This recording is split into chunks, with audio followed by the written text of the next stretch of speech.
Welcome back to the Edwards Report. My name's Kaylin, and credit card debt in America has officially crossed $1.2 trillion in 2025. That's a new all-time high. So is the issue the inflation and the rising cost of living, or is it people, their bad decisions, and trying to keep up with the Joneses? Let's find out. $47,000 worth of credit card debt, and I recently shared how much was on each card and what the minimum payments are, but I keep getting asked what the interest rate is on each card, so let's go through them. This card has a 28.24% interest rate. 28? Oh my goodness, that is criminal. This one has 28.15%. This one is at 27.24%. Topping it off at 29.99%, 20.74%, 27.74%, 18.99%, and on the totally opposite end of the spectrum, we have 12.99%. Oh, TJ Maxx, $9,562.30. One store? Pookie, what are you doing? Ain't nothing in TJ Maxx that nice anyway. And I'm trying to pay off my Affirm and Klarna loans. So as you can see, it's $9,562.30 that I owe.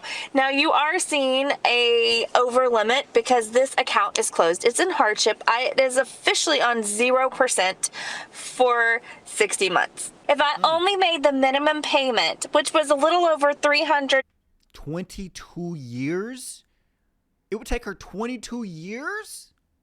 $1 a month, $250 if I wasn't paying a late fee that month, was 22 years, and it would total $32,199 with an interest rate on purchases of 32.24%.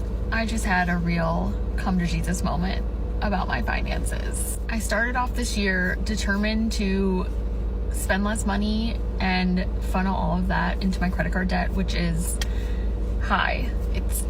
It's a lot, which that in and of itself is like a huge point of shame and embarrassment for me, that I'm trying to work through the feelings and the debt all at the same time.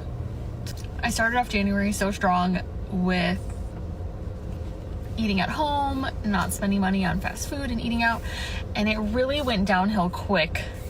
So it's a new month. February just started. I'm gonna get paid this week, and I decided to just total up how much money I spent on food in January, along with like reestablishing a budget, and it was shocking. This is so horrifying to say, but I'm gonna say it because I need to say it out loud to someone else.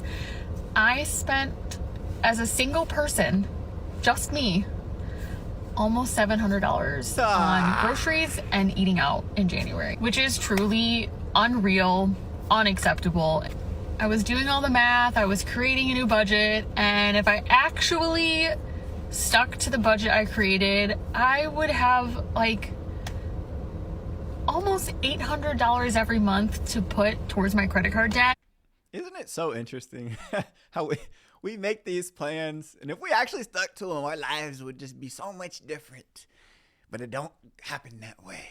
I've never really talked about this, but during my freshman year of college, I studied abroad in London, and I had a credit card for the first time, and I actually went into thousands of dollars, I think exactly $4,000 in credit card debt, simply because I didn't know how to use it. Like, Lisa, what do you mean you didn't know how to use it? All you do is you pay off the card, right? Giving me a credit card with a sky-high credit limit was insane because I had a shopping addiction. It was my first time living alone, away from home. I was in a different country, so I didn't understand the exchange rate sometimes.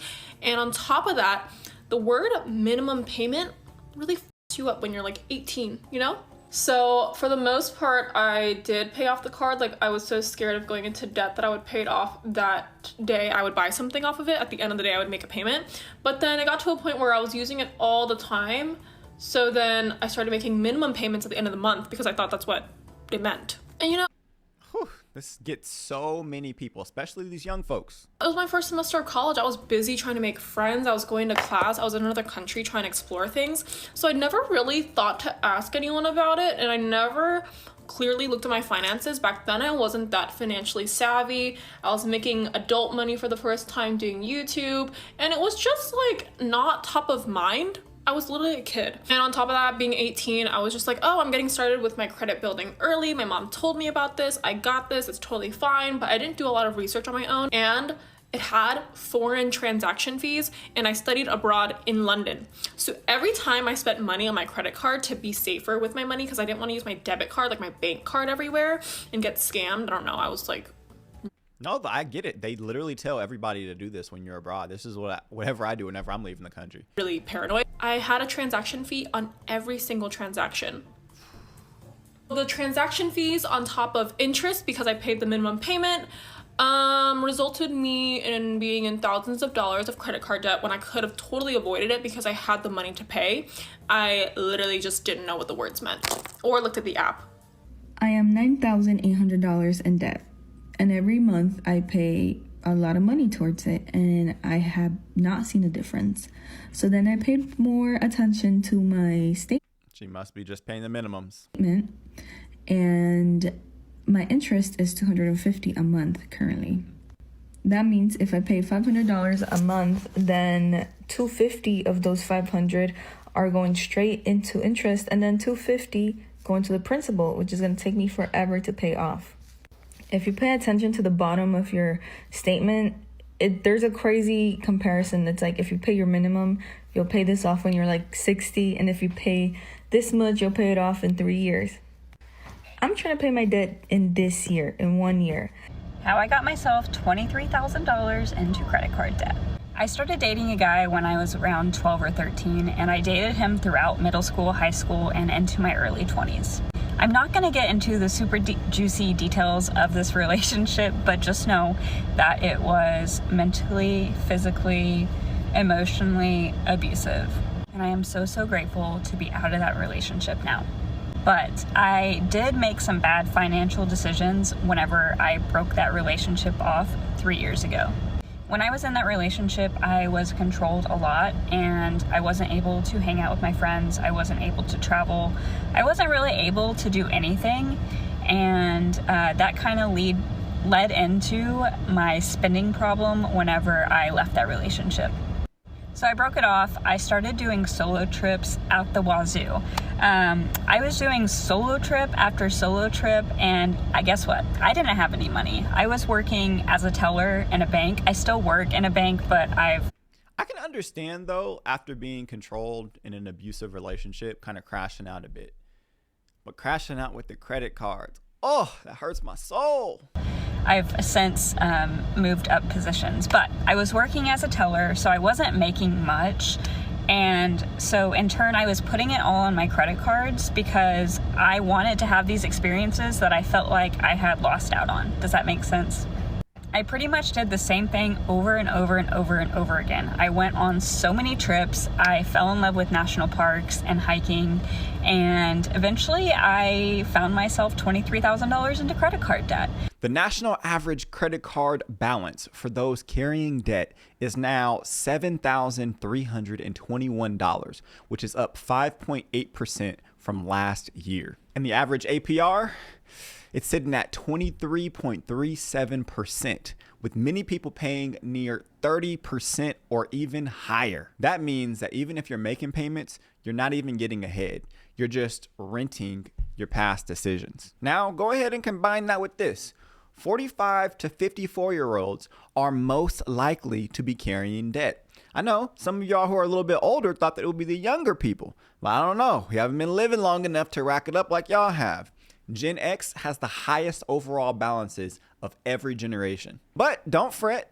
Millennials and Gen Z are racking up balances fastest due to inflation, lifestyle creep, and poor habits around budgeting. And in all of this, we can see it's not just about the numbers. It's about how we think. People are out here swiping for brunch, but they're ignoring the $250 they're paying in interest every month. They're buying things they can't afford to impress people they don't even like. And TikTok has turned being in credit card debt into content, like it's just another relatable phase of life. But this isn't normal. It's not harmless, and it's not something you can just sit around and ignore. Giving you a call about your 21 SF9 you have for sale? Yes, sir. Yeah, I'm trying to get rid of this car, and I wanted to trade it. What are you interested in trading it for? It's the black Corvette Stingray C8. think it's the 21, yeah. Okay. And you have a Ferrari SF90 for trade? Yeah, I do, man. Yeah, that's the car that I want to kind of get out of now, so. Okay. I just want to get as close to my payoff as possible, or if not all of it. Okay. Because I still do owe a reasonable amount on the car, so. Okay, well, how much do you owe on it? A little under 700,000. How much? About 690 something. Oh, man. Yeah, I bought the car for 770 in 2021. I'm going to be honest with you, man. My number is probably going to start with a 4. So you're saying 400,000 is what I'd give for the car? No, I'd give you more than 400, but my number would start with a 4. You're cooked. You're cooked. You're well off enough to be able to afford a $700,000 car, but ain't got the sense to know about depreciation. Ain't got this. 4. Oh my God. Yeah, man, you're close to a little over $200,000 in negative equity. $14,789.32 is what I am currently holding for my debt with all my credit cards. So that amount would only be about $6,000 something, but since I took out 2 loans from Upstart, that's where I'm getting the $14,000 because of the fact that one of them was for $5,500, I think, but then they charge you so much, so it's like really just $5,000. And then the other one I believe was for $3,400 or $3,100, and I'm now sitting, I believe, at $3,300. I don't know. I will link the amounts above so that you guys can see. I know for my balances, I'm gonna list what I have in the top. It just keeps clicking. Y'all really got this many credit cards? This is so unnecessary, man. All you need is like 2, 3 of them, if that. But she gets like 7. Shoot. Just to kind of show you the overall like amount that my credit cards are going through. 2024 was rough. It was a rough year. Since it is the beginning of the new year, I'm going to make a goal to try and tackle my credit card debt so that I'm basically not just like working to pay credit cards, because that's freaking miserable. People would think that this amount isn't a lot, but to me it's crazy. For those of you that don't know, I do hair.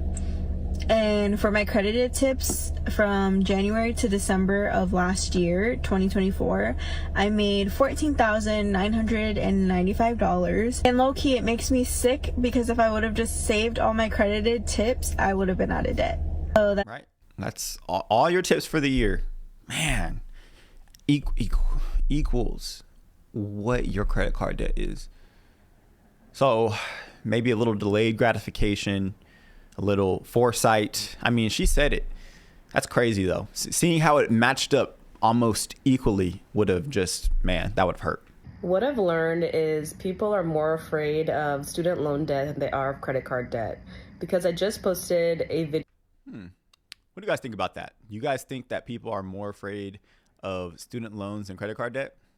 Video talking about how I have $280,000 worth of student loan debt, and it was meant to be funny and really meant to point out the student debt crisis in the United States. But people started commenting things like, this is why I didn't go to school, the debt isn't worth it, and that was not the point of the video. And I just want to say student debt is one of the most worthwhile debts to get into, to get an education, to be able to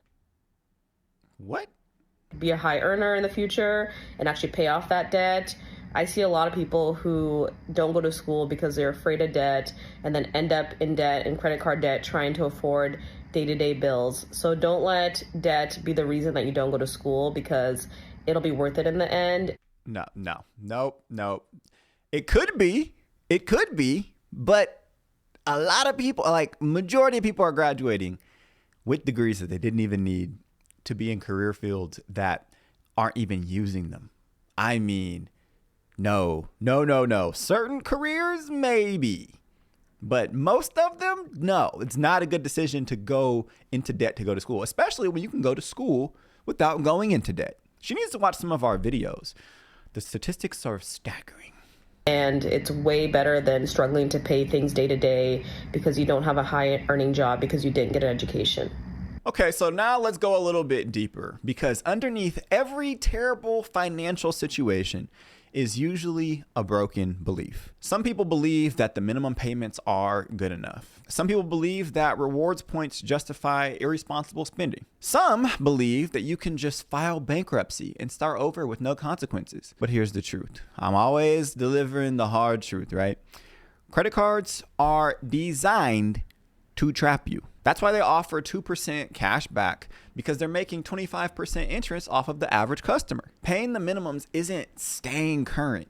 It's staying stuck. And if you're relying on tax refunds, side gigs, or even praying for a windfall to wipe off your balance, well, you're kind of cooked. Real freedom begins when you take accountability. Put your big boy, big girl pants on, and you stop outsourcing the responsibility and you start facing the hard facts. Every time I was making my credit cards before I decided to actually commit to this debt payoff lifestyle, I literally every month I would go through this cycle with myself and I would say, okay, this is a problem. And I would write down all of my balances and my totals and this is my plan. And I look like that meme with the guy with the whiteboard with all the strings. Like literally every month I was doing that, every single month. And I would just very loosely tell myself okay, I'm not going to spend on my cards and I'm going to put all my extra money towards it. And that was the extent. There was no plan. There was really no actionable steps. It was literally just this, okay, I'm gonna do this and I'm gonna be better. And guess what? Spoiler alert, I fucking wasn't better. I would so very quickly fall back into the trap of spending on my cards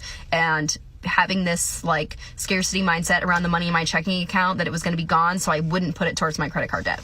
I had to really tough love myself and realize that I am the problem. And I'm the one that got myself into this situation. Many small purchases add up to a very large number, and I was the only one that was going to be able to fix it. This is such a cycle that so many people go through, and if you're serious about actually paying off the debt, you need to give yourself rules, hold yourself accountable, make other people know what's happening in your life so that they can help hold you accountable, but you can't just stay in this stupid cycle forever. So I bought 3 vehicles in 2020, from 2020 to about 2022.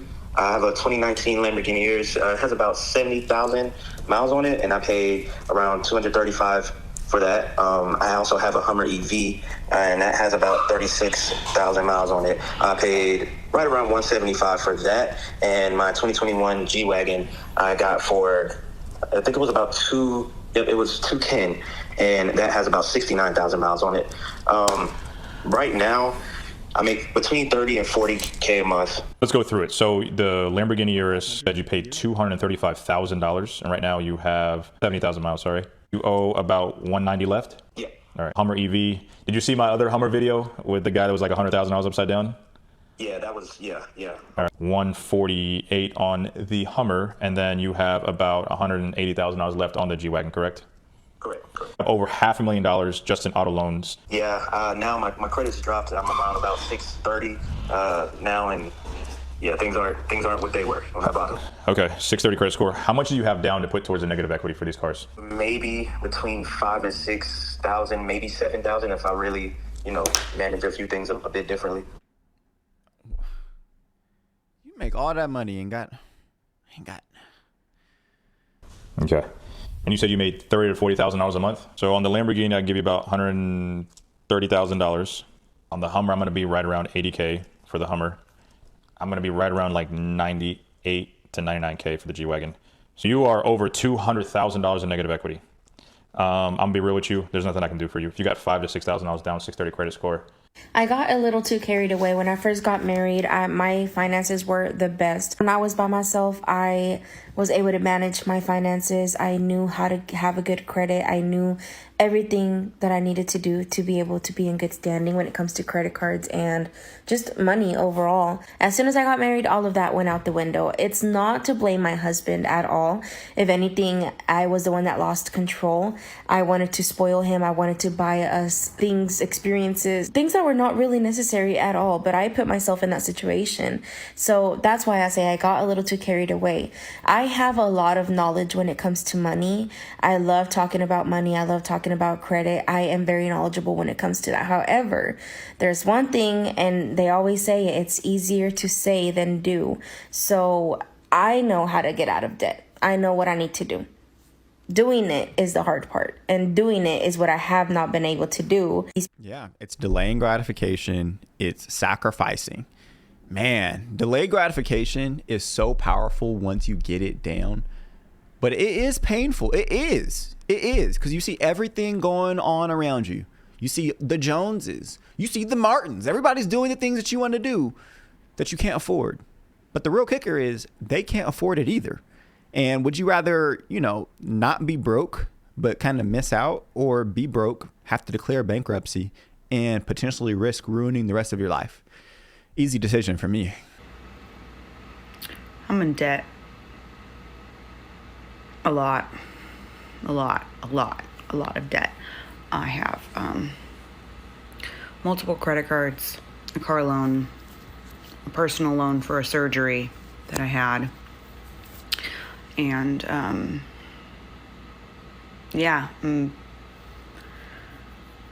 stressed out about it and frustrated, and I thought I'm gonna make this TikTok channel to hold myself accountable. So I'm determined to get out of debt in a year. $100,000 in a year. I made a pretty good income last year. I'm in sales, so there's no telling what my income will be this year. But I think I'm just gonna come on here like every day and say something I did that day to get myself out of this hole. Man, $100,000. Woo! That'll wake you up. That'll wake you up right there. As always, we went through the mess, but I got some solutions for y'all. So let's go ahead and talk about them, because the goal isn't just to feel bad, okay? It's to break the cycle. And as entertaining as this might be for some of y'all, this is going to be helpful for some of you others, okay? So step 1, pay more than the minimum, okay? Even if it's $50 more per month, that can save you thousands of dollars over time. Step number 2, call your credit card company. You can ask for what's called financial hardship or a hardship plan. And many offer lower interest rates. They will waive some of your fees, and they'll even structure payment terms for you. One woman that I found as I was researching was able to go from $250 a month in interest down to $81 just by asking. Step number 3, if you want to get a little creative with this, it's hard to recommend because some of y'all don't got the discipline, but if you do, you can use a 0 APR balance to transfer if you qualify. But you should treat it like a deadline and not a reset button. If you get a 0 APR for 18 months, you can load it up. But remember, you got 18 months, so get it paid off before the interest hits. Step number 4, budget with brutal honesty. We got to start tracking every single expense. Cut out the non-essentials, because that is what's blowing up these budgets. That's what's ruining it. That's why you can't stay in the budget. You can use a cash envelope system if it's needed so that you can retrain some of your habits. So if you don't got the money, you can't get the things that you want. You cannot build wealth if your lifestyle keeps eating into your margins. It just won't happen. Step number 5, shift your identity, okay? This isn't just financial. I believe that it's spiritual. And just like Proverbs 22:7 says, the borrower is slave to the lender. Now, y'all know I get preachy usually, but we are not called to be slaves. We're not called to be slaves of sin. Jesus came and he died, and who the Son sets free is free indeed. We don't just want people out of debt. We want them walking in freedom, not just in their finances, but in life. I'll just stop me before I really start preaching. If this video helped at all, go ahead and share it. And if you guys are tired of being stuck, subscribe for more. If you guys want to go deeper, get any of the practical tools or even biblical insights, go to theedwardsreport.com and subscribe and join our little community that we're building of all of us that are trying to survive living in clown world. Thank you guys for watching this video once again. I pray that the Lord blesses you, that he keeps you, that he turns his face towards you, that he lifts his countenance towards you, that he gives you favor, and that he gives you peace.